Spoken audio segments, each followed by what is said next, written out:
এই খামারের মধ্য দিয়ে নারীর ক্ষমতায়ন হয়, নারীর গ্রহণযোগ্যতা বেড়ে যায়, এটা বলতে চাচ্ছেন? জি, হয়তো। মানে নারীদের জন্য এটা সবচেয়ে বেস্ট আমার কাছে মনে হয়। জি। আসসালামু আলাইকুম ভাবি। ওয়ালাইকুম আসসালাম। আসসালামু আলাইকুম। ওয়ালাইকুম আসসালাম। ভালো আছেন আপনি? আচ্ছা, আলহামদুলিল্লাহ। আমি শুনছি আপনারা দুজন মিলে অনেক ছোট থেকে অনেক বড় হয়েছেন। 2015 সাল থেকে আপনার খামার শুরু, তাই তো? জি, শুরুটা তাহলে কিভাবে করলেন একটু শুনি। প্রথমে একটা গাভী নিছিলাম আমরা, মানে মোটামুটি একটা গাভী নিলাম যে বাসায় রাখার জন্য। কত দিয়ে কিনেছিলেন? 1,10,000। তো দুধ কতগুলো দিচ্ছিল সেই সময়? এই দুধ হচ্ছিল 14 লিটার। আচ্ছা, তারপর?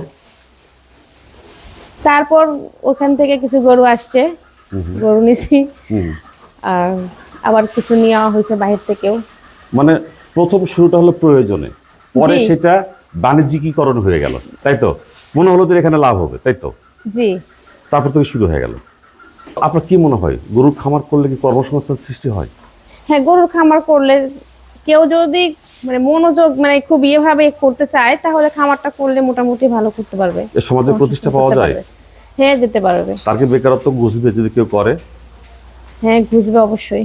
যদি এটা নারী সমাজ করে তাহলে কেমন হবে, আর ছেলে করে তাহলে সেটা কেমন হবে? নারী সমাজ করলেই সবচেয়ে বেশি ভালো হয়, কারণ ওরা হচ্ছে মোটামুটি বাসায় থেকে এই কাজগুলো করতে পারবে, নিজের সংসারটা কিছুটা সামাল দিতে পারতেছে, বাচ্চা কাচ্চা বড় হচ্ছে।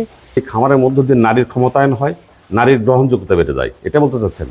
জি, হয়তো। মানে নারীদের জন্য এটা সবচেয়ে বেস্ট আমার কাছে মনে হয়।